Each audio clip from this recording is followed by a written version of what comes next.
consists of, consists of the confirmed starting 11 as your predictions take center stage.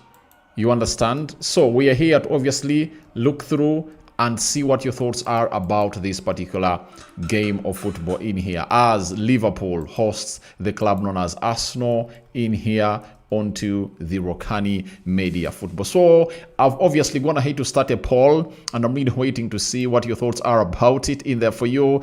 Now Mubarak is already in here to obviously tell us his thoughts about this particular game of football altogether. And today is really very special that we are really coming here to obviously tell you what Liverpool is looking like and what Arsenal is really looking like in here onto this beautiful channel of ours. And let me obviously bring you the confirmed starting 11 for the side of Arsenal in there for you. Arsenal are really having the following starting 11 as you see it there. It's David Raya in there. Julian Timber comes in through to obviously put in a very huge shift in there for you as it really stands. And they also have a player known as Saliba. There is Gabriel Magalhaes.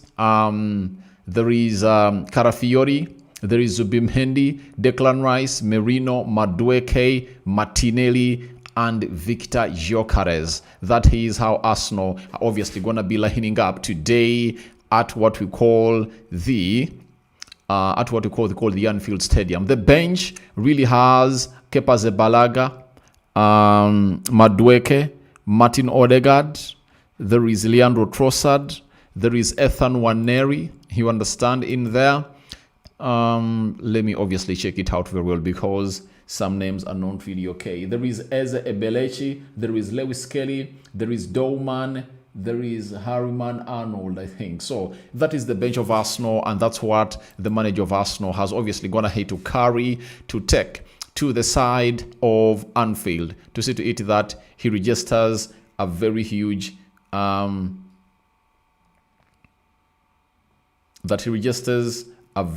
win from that stadium where he's obviously expected to put in a very huge shift in there for you for the club of Arsenal and Liverpool. Their clash is really very important because it will obviously signal to us who will obviously sleep on top of the table as we get into the international break. Liverpool has obviously gone ahead to name its starting 11 too, and they're really having Alisson Becker, Virgil van Dijk, Konate, Gyokeres, Vitz, Sobaslai, McAllister, Salah, Cody Gakpo, Ekitike, and Gravenberch into the mix. The bench has Gomez, there is Endo, there is Conor Bradley, there is Chiesa, there is Jones, there is Elliott, and there is Robertson and Ngoma, the lad who came up and obviously scored a very beautiful goal when the side of Liverpool was really winning or getting that late winner as they played against a team known as Newcastle. Now, Arsenal really has a youngster in the names of Max Dowman, and then the side of Liverpool really has a star in the names of what's his name? In the names of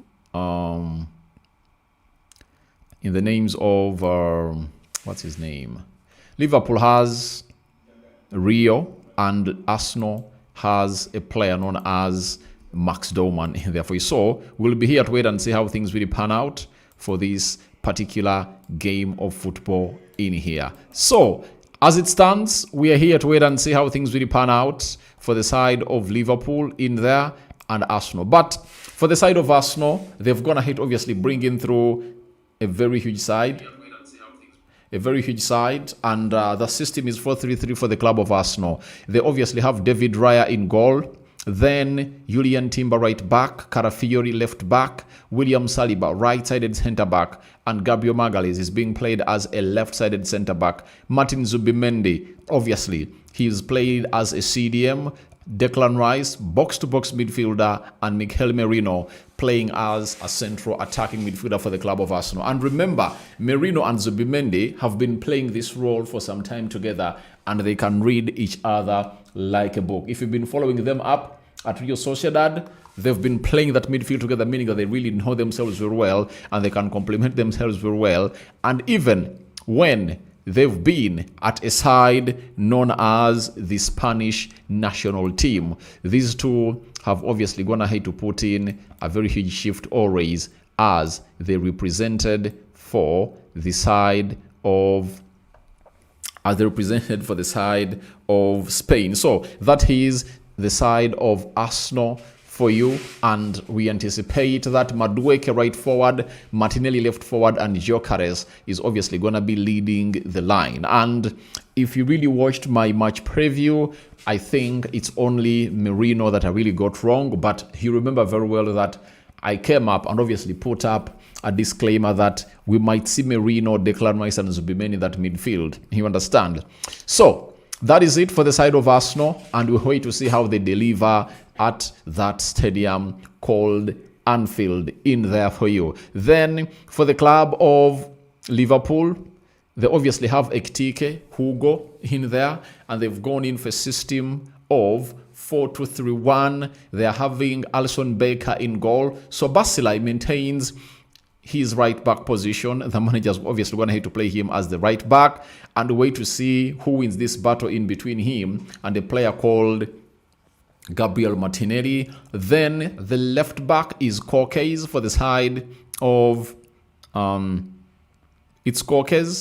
for the side of Liverpool, and he's obviously going to be facing on Madueke. Then Konate and Virgil van Dijk are being played into that central defense. Virgil van Dijk playing as a left-sided centre back, and a player known as Konate being played as a right-sided centre back. Gravenberch and McAllister played in the double pivot. That is really great in there for you. Salah right forward and Cody Gakpo left forward. Florian Wirtz playing as a central attacking midfielder, feeding Ekitike, who is obviously leading the line. For McAllister, returning from injury, and it shows you how important he is into this particular fixture, as the manager of Liverpool looks like this is the lad that obviously can change or really turn around things for his team. Because if he doesn't really get him into that midfield, you know, there are always question marks, as he has played well into that double pivot alongside Gravenberch. And we wait to see how their chemistry really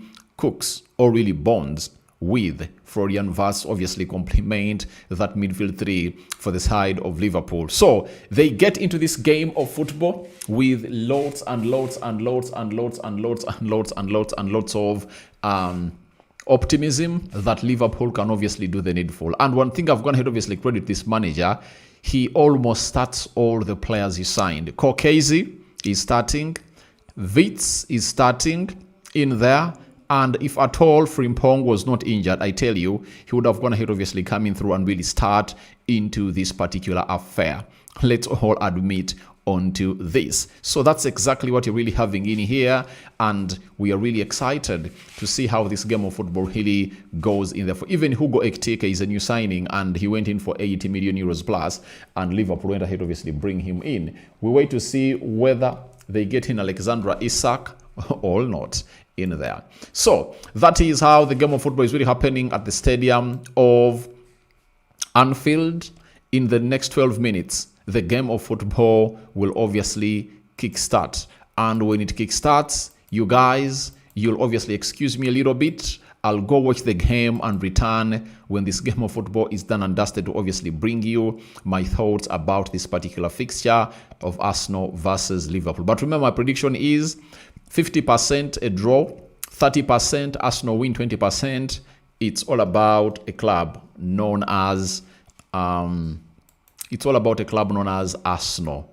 Sorry, 20% Liverpool win, 30% Arsenal win. Then we also have a side called a draw, carrying a 50%. Liverpool versus a side known as Arsenal. And I want to let you know that Brighton have gone ahead to shock Man City. 2 losses in 2 consecutive games for City, and Pep Guardiola isn't obviously understanding exactly what is really happening to his particular club. Now, one stat that Arsenal fans needs to worry about is all about Mohamed Salah. Mohamed Salah has netted 11 Premier League goals against Arsenal, with only Harry Kane scoring 14 and Wayne Rooney scoring 12. ever netting more against the Gunners.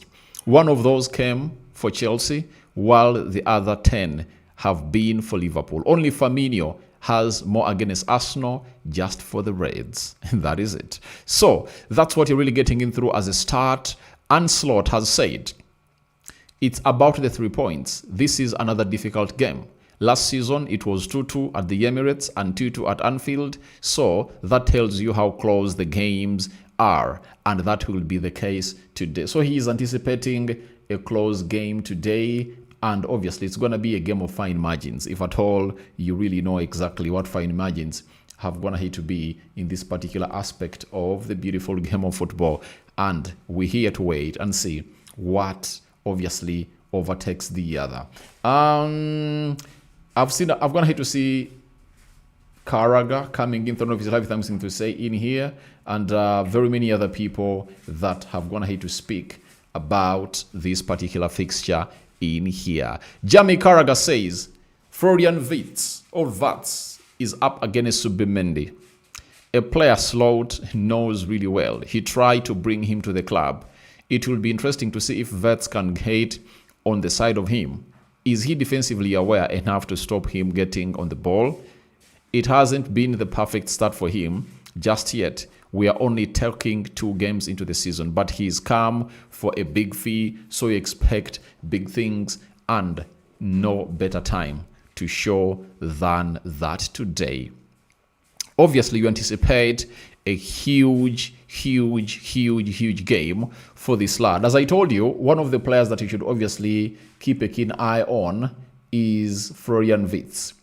Players like him obviously like these big games and look out to be what we call big game players. And we wait to see how he's obviously going to be approaching this particular fixture as Arsenal takes on a side known as Liverpool into the mix. So we wait and see how things really pan out in there. Max Dorman made his Premier League debut last weekend, and the Soccer Saturday panel discussed about him. The youngster is into the squad of Arsenal as they obviously take on the side of Liverpool. And the captain of Liverpool, Virgil van Dijk, has said it's a big game, a very good opponent. They play against a very good opponent. We have to be ready, but we are really looking forward to today. Any game set pieces are really very important today. They have quality, and we know that. I feel responsible in terms of defensively, and hopefully today we can show how we were defensively the best last season as well. So we wait and see how things will obviously pan out, but it's really one of those moments that you have to look at and really understand that it's really gonna be a tight game and a game of final margins if at all you are to listen to what we think is right and okay. Now, let's jet down well into, or let's jelly down well into what Gary Neville had to say about this particular fixture. Neville has said it can psychologically help Arsenal a lot of the win today. It can give a big impact to the team which wins a game like this. These are the top 2 teams in the country. I'm looking for Arsenal to step up. If they are going to play a little more defensive, go and win it with a set piece or counter-attack.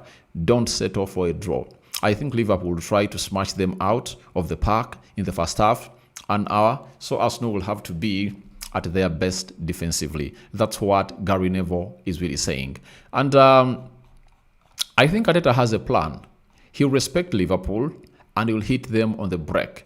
And with the pace of a player known as Victor Gyokeres, I think Arsenal now turns out to be a much more bigger threat than how they've always gone ahead to coming through at the Anfield Stadium. Now, Arteta, speaking to Sky Sports, he said Odegaard has done incredibly well to give himself a chance to be on the bench. He's ready to come and impact the game. We have prepared this game to win it. Every decision we have made is towards that. So, Odegaard, as I told you, that it might be a mind game, and I think it's obviously resulting out to be one of the mind games that I really went ahead, obviously, to hint about. Because when you look at Mikel Arteta, he brought in Martin Odegaard, and I know Liverpool was planning to have Martin Odegaard into the team. That's exactly what everyone really thought. And though for me, I never really thought that would obviously be given a go. But for the side of Liverpool, they have to think about two sides. And the plan will be waiting to see how it will be executed in there. But the side of Arsenal is really trying to really respect the side of Liverpool. And I think it's a blessing in disguise for Arsenal not to be having in a player called Odegaard fully fit, because if you're having Merino, Zubimendi and Declan Rice, that means that midfield is really gonna be rock solid, super rock solid, if you know what rock solid really stands for and what it means. And it will obviously provide huge chance and huge opportunities for the side of Liverpool, for the side of Arsenal to not really be taken down easily by the side of Liverpool, because Liverpool has a very strong midfield and it's really having direct players. That means Mikel Merino, Zubimendi and Declan Rice will have to be at their best to obviously stop them from really haunting their side. But it's obviously going to be a very beautiful game altogether. With 4 minutes left for us to go into the game, I think I'm now obviously going into what we call your comment section. Mubarak says, Mr. Aradi, I'm watching on your YouTube channel, but why Martinelli instead of Eze? Okay, let's wait and see. All right, the manager is going to have to make that decision, because I think it's obviously going to be a counter-attacking game. And when you're really playing a counter-attacking game, you need a fast player like Martinelli, because Liverpool will obviously play high line. They're obviously going to be a lot of spaces between the center line and the 18 yards box area of Liverpool. And if at all you're really having players that can obviously burst well into space, they can operate well. That's why whenever Arsenal is really playing big teams, you see to it that this guy really thrives, Martinelli, because of how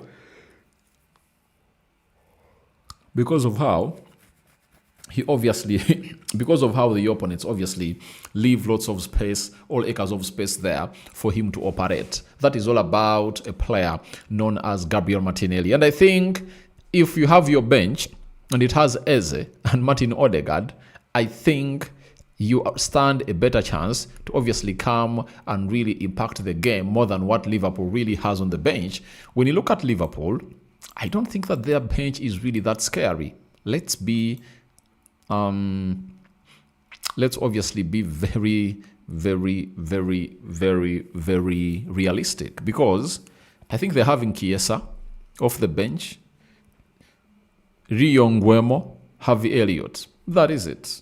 Curtis Jones. That is it. But Arsenal, if you're having Martin Odegaard, you're having Ebelechi Eze, Leandro Trossard, Max Dowman, you are having Ethan Nwaneri. Guys, I think Arsenal really have a better bench. You understand? So that's why Liverpool are really pushing into getting Alexander Isak, because they know it doesn't end in well when it's not having an Isak into their front three. And I've always told you that even if they obviously do what they've gonna hate to do and they don't get in Isak and a defender, there is no way I can obviously put them onto my title winning team. That is it. Though they can obviously come and compete, but they can't. They're nowhere near a team that I think can obviously lift the title. Liverpool to lose, I don't know how, but the case, obviously for me, 30% for Arsenal win, Liverpool 20%, a draw is 50%, and I'm highly anticipating for a draw into this game of football. Then this is Morat Merino, surely no playmaker. Obviously, if you are Arsenal, you are going at Anfield, and you know what the situation is always at Anfield, and you people are really undermining Liverpool. So the manager is obviously trying to bring in those players, and we've obviously gonna hate to see Mikel Merino when you're playing against Real Madrid. He put out 2 assists, and we all know to it that if he's in those spaces, he can obviously find out a pass, and he makes those late runs into the 18 yards box area, and he can obviously score. And don't be shocked today when it's Mikel Merino who has obviously raised up to the occasion to obviously score those goals that will obviously give Arsenal the 3 points or save their point into this particular game of football. So Merino is a very good player, and I think he can obviously put in a very good shift in the territory together. Cristiano, good evening, bro. Eze will come to finish up the game. And this is what I've been talking about, that if you're having an Eze, he'll come off the bench and kill off the game immediately. If you're having Odegaard and Eze off the bench, guys, it's a more attacking mind in there with Leandro Trossard. I think he can obviously play well with his buttons, and he can obviously cause a threat to the side of Liverpool. Now, as the game of football goes ahead to kickstart, allow me end the poll and we'll let you know to it that 52% of you have gone ahead to call in for a win. 52 have called in for an Arsenal win. 31 have gone ahead to call in for a Liverpool win, and 15% have gone ahead to call in for a draw. That is it. So, thank you very much for watching through. Let's return onto this channel with the game of football is done and dusted with what I call the match reaction. I'm out. Bye-bye and see you later.